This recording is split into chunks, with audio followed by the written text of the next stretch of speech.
Hello and welcome back to your first steps in Unity.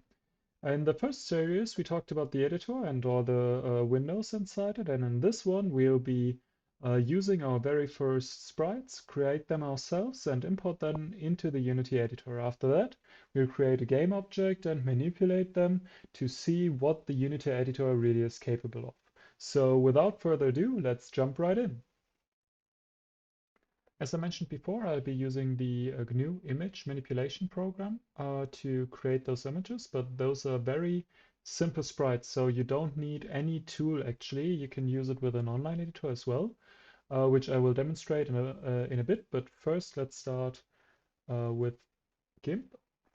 Here we can create um, a new picture with file new or the shortcut Control N. In this one, we will use it for the floor tile, which is very wide, but not as high tile. You can use pretty much any numbers. I would always recommend to use a power of 2, so 2, 4, 8, 16, 32, and so on and so forth, because it's better performance-wise. But especially in our scenario, we don't need to really yeah, talk about performance because it's very basic, very simple. So any numbers will do. You can copy mine if you want. It's the height 32 and the width 0 to 4. And it's basically just a white strip.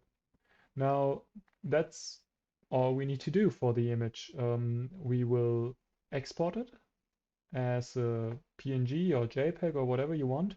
I like to go with the PNG because of the transparent background possibilities, which we as well don't use here. But if you're used to one scenario, you will always keep to pretty much no matter what. So we'll create a floor tile in my downloads ordner. And then another one, 32 by 32. Also white, so we can manipulate it in Unity and export it, and we call it just other because it will be used for the player, for the obstacles, and for the collectible, all with the very same tile. And that's basically it for the image manipulation. Now to show you how it be done in the online editor, I usually use the one which is called PixLR or whatever it's pronounced. And here we can simply create online one very simple sprite, pretty much straightforward the same way. We go with floor as a name. The width would be 1024 and the height 32 again. We can use a background of white as well. Great, and that's basically it. Save it as a PNG and floor online.png. It's pretty much the same. It represents pretty much the same.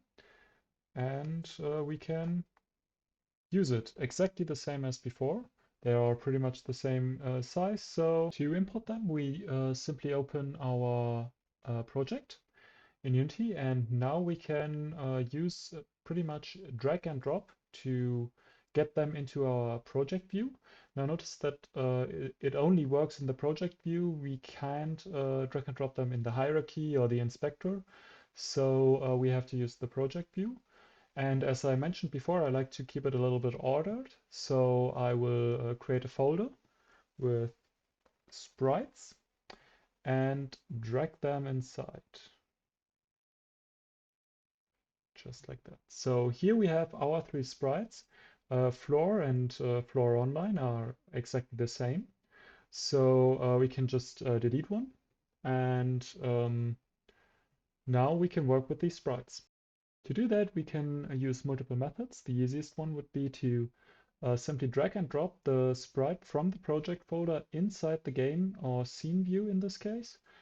And you can see once I release the button, the floor as a game object was created with the same name as the sprite. So if I drag other, I create a game object with other. In these objects, we have already created or automatically created a sprite renderer, which is needed to represent a sprite inside the game. So with these, we already have a floor and a player, for example. So let's just rename it into player and floor. And now to achieve the color, and why I use the white color as the image, or for the image, we can simply manipulate the color inside Unity by dragging or choosing a specific color in the color wheel on the inspector. So for the floor, let's go with the blue. And for the player, let's go with a green color. And we already have those two objects. If we start the game now, well, we can see exactly these two objects inside our game. And that's basically it to get something inside. Now, the other way I talked about earlier is to simply create a new object with right click and 2D objects and sprite, which will create a new game object with the sprite's renderer itself. And it doesn't have a sprite for now, so we can simply drag and drop the sprite from the projects folder inside the sprite renderer. And there we would have our second floor. We can rename it, and that's basically it. Or the third way would be to create an empty game object and simply attach a component, which is the sprite renderer we already used. So we can use search sprite renderer to select our sprite renderer. It's basically exactly the same as we did with create 2D objects and sprite. And now we can simply drag and drop the sprite onto the sprite inside the inspector. And again, of course, choose a color if you want to, or do whatever we like with the sprite. Right now I will delete it. So that's that. And now we can talk a bit more about manipulating these sprites. Let's say we want to create our collectible. Now to keep in mind, our collectible is, if we watch the final product for a moment, a smaller version of the game sprite, which is rotated by 45 degrees. And if we go over to the game view, we can see that it's moving up and down a little bit. Now the animation part will be in another series, so now we can focus on the transformation of this of the collectible. And to achieve that, we will simply create or import another of these other blocks. Quickly rename it in collectible, and now start changing the object. First of all, the color, this is pretty straightforward. So it's yellowish. And now we can talk about the transformation. Now there are multiple ways to achieve a transformation, but all have to do with the transform tool itself, the transform component itself. First, let's talk about these for a moment. The position is the position in the X, Y, and Z axis. Since we are using only two-dimensional, we only need to manipulate the X and the Y axis. If you watch on the top right, as I move this sprite around, you can see how these axis values change. I could also just type them in. So I can either use the appropriate tool for the transformation, which is in this case the move tool, or I could simply move it by typing in the values. So let's say -5 and 0. And the alternative would be to use along the axis with these two arrows, or click in the middle, which would be move both axes at once. That's for the position. The next one is the rotation. So if you know how three-dimensional space works, you know that you could, in theory, rotate around different axes. So let's say we want to rotate around the x-axis, then the image would kind of fall onto ourselves. So if I start rotating, let's say by 10 degrees, it's not really visible, 20 degrees, we notice that it's getting smaller bit by bit. To get a better representation, we can also use the rotate tool for that. So red is the x-axis. So if I rotate around it, we see that the image appears to be falling onto us. So we don't want that. In our case, the y-axis, of course, pretty much the same, would be a rotation, but it's in this case more like a page turning. Also not exactly what we want. That leaves the z-axis, which is exactly what we want to change, by 45 degrees to create a little bit of a diamond look, like in the cards. So we can go with minus 45 degrees or 45 degrees, it's pretty much the same, or we can just type it in and just try to visually change them to get a better overview, and then use a number which, well, should be the exact number, so we don't end up creating some strange behavior.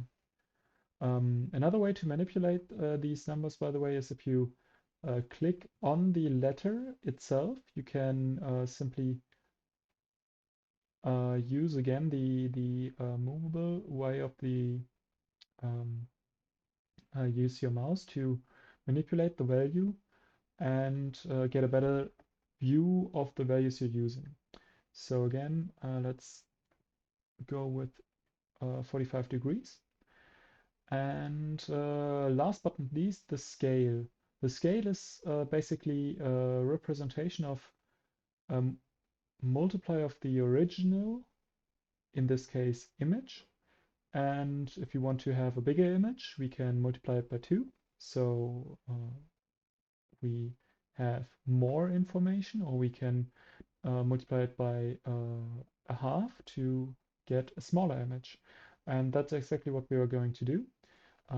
If we multiply it by, let's say, 5 and 5, it multiplies it by the x-axis by 5 and the y-axis by 5. So we have a 5 times bigger image than the original. Now keep in mind that it's 5 times per axis, so actually the multiply would be 25. It's not volume, it's, I think, square, whatever. We don't want to increase the size, we want to decrease it, so I think we should go with dot 3 and dot 3, which is pretty small, and I think about the size we want to use for our collectibles. Now we could use another tool for the scaling part, of course, also with the dragging on the letter, but also we can use the scale tool to increase on that specific size. So it's a tool for this kind of stuff. Another tool to use that is the rect tool, which is a kind of a combination of the moving and scaling tool. To view that, we have to increase it a little bit. So when we see these 4 blue dots and the one in the middle, which is a circle, we can move the sprite around, or the object around, by dragging it on the circle in the middle, and we can scale it by dragging on the border of the specific side we want to create it. But we know already what we want to do, which is dot 3, dot 3, and 45 degrees. The rest can be set to 0 and minus 5. So there we have our little collectible. If we switch onto the game view, we see it's here, and now we can think about other stuff we want to do with the transform. Like, for example, let's say we want to, well, create a bit bigger floor because it's actually way more space to cover. In this option, we have like, I don't know, 4 times as much. Now, we could achieve that through multiple things again, like we could create another floor, color it the same way, somewhat blue, I think, and keep on going that way. Or we could just simply use the transform we just talked about and extend it to the side we want to extend it to. So I will go with the scale tool, which will increase the scale on the x-axis. And I think, I don't know, 4.5 should be more than enough. Move it a bit to the side so we can build our level. Now that's for the floor, and I think we could also increase it a little bit on the y-axis. Yeah, let's go with 4.5 and 1.5. And for the player, I think we're good with this size. We can, of course, manipulate it at a later point in time.